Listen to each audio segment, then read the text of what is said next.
Meet Dr. Sarah Chen. She's 38. She lives in Chicago's Lincoln Park neighborhood, the kind of zip code where the coffee costs $6 and nobody blinks. She drives a black BMW 5 Series she leases for $940 a month. Her two kids go to a private school on the north side, $36,000 a year per child. She and her husband eat out 4 or 5 nights a week because after a 12-hour shift, cooking feels like asking too much of yourself. Her salary last year, 380 grand. Her husband pulls in another 120. That's $500,000 a year coming into one household. And Sarah Chen has less than $40,000 in savings. Now, before you say, that's crazy, pause for a second. Because it's not crazy. It's actually, remarkably common. A 2025 report from Goldman Sachs found that nearly 40% of Americans earning between $300,000 and $500,000 a year describe themselves as living paycheck to paycheck. 40%. At that income level. That number shouldn't make sense. And the fact that it does, that's what this whole video is about, because we've been sold a story that income and wealth are the same thing. They're not. They're not even close. And the gap between those two concepts is exactly where the trap lives. I'm Thomas, and today we're going to walk through how some of the highest earners in the country end up financially fragile, why the psychology that drives it is more sophisticated than they're just bad with money, and what the actual math looks like when you run it out. Because once you see the mechanism clearly, and I mean really see it, you can't unsee it. And that's the beginning of something. The first thing you need to understand is that lifestyle inflation isn't a character flaw. It's a psychological process that runs almost entirely below the surface. When Sarah finished her residency and her income jumped from $60,000 to $280,000 in the span of about 18 months, every individual decision she made was rational. Of course, she moved to a better neighborhood. She'd been living in a 2-bedroom apartment with a roommate for 7 years. Of course, she upgraded the car. She was parking next to attendings who drove Audis. Of course, the kids went to private school. Her new colleagues' kids went there. And the question of, is our school good enough, is one that gets into your head in ways you don't fully notice until it's already settled in. This is what economists call the reference group problem. Your sense of what's normal, what's necessary, what's reasonable. It's not calculated in a vacuum. It's calibrated against the people around you. And when your income jumps, your reference group jumps with it. Suddenly, you're surrounded by people whose baseline is just higher, and you drift upward to match it. Not because you're weak, because you're human. And then social media accelerates the whole thing, because now it's not just your immediate colleagues reshaping your sense of normal. It's everyone you've ever known who posts vacation photos, kitchen renovations, anniversary dinners. The reference group used to be geographically bounded. Now it's infinite. And at higher income levels, I think about this a lot. The spending becomes more visible in both directions. You're more likely to be around people whose lifestyle is openly expensive, and you're more likely to have the means to participate. The friction disappears exactly when the temptation increases, so lifestyle inflation is sticky in a very specific way. It doesn't slide back down.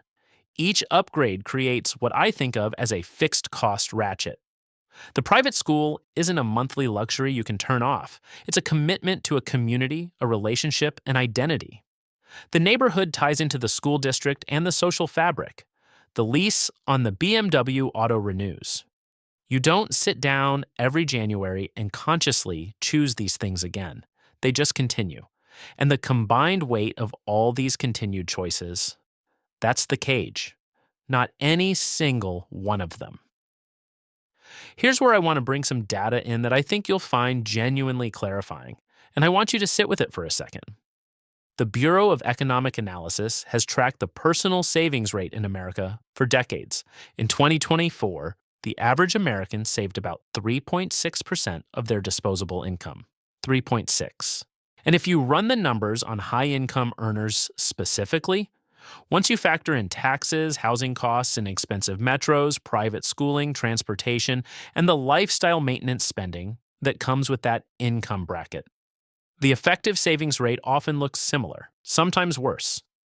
Contrast that with the research Thomas Stanley did in The Millionaire Next Door.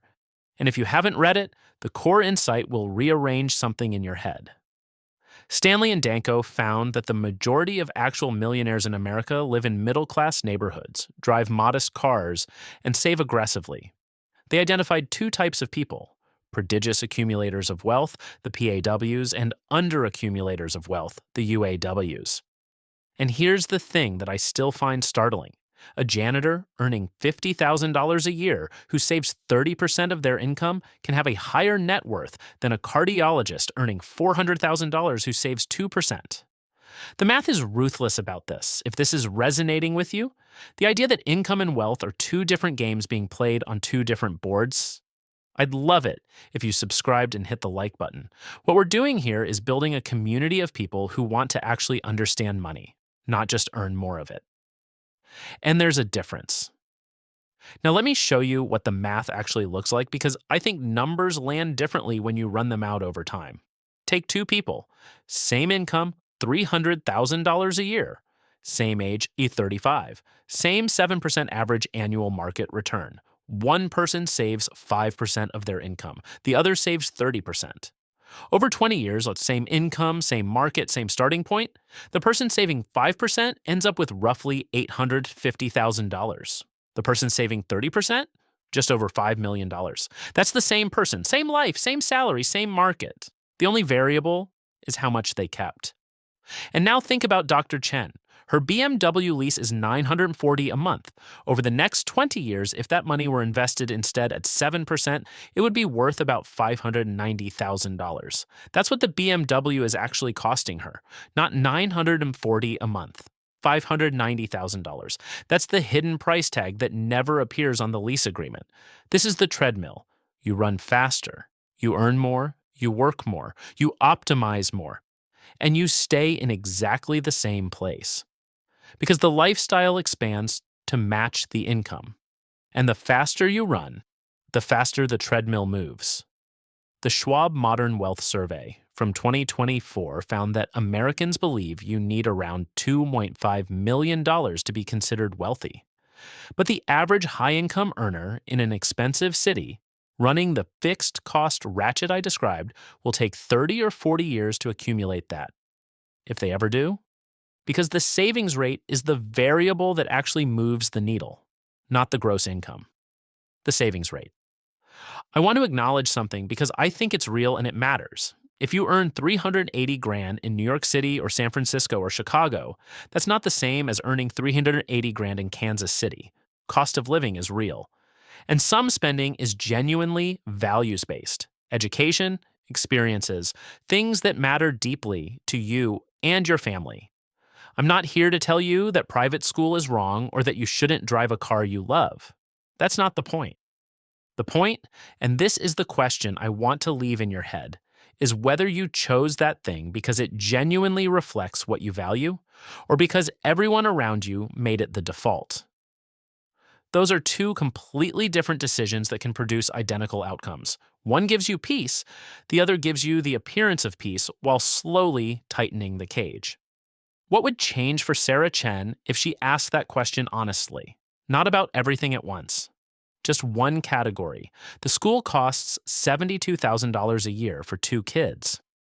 If she redirected even $30,000 of that into a brokerage account for 20 years, still invested in her kids' futures, just differently.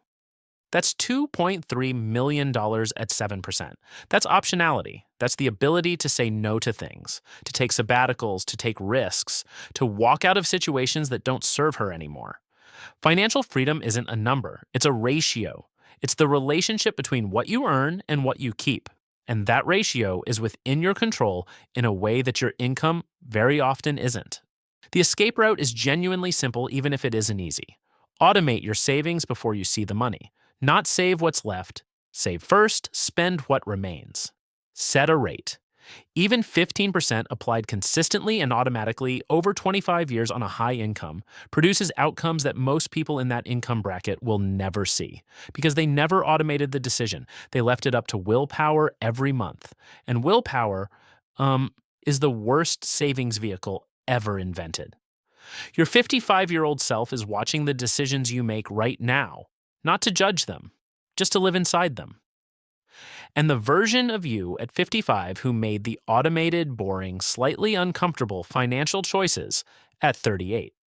That version has options, has leverage, has the freedom to be generous with their time and energy in ways that money makes possible. High income is not the destination, high savings rate is. They're not the same game. They don't even run on the same field. And the sooner you separate those two ideas in your head, the way Tom has been trying to do throughout this whole video, the sooner you stop playing the income game and start winning the wealth one.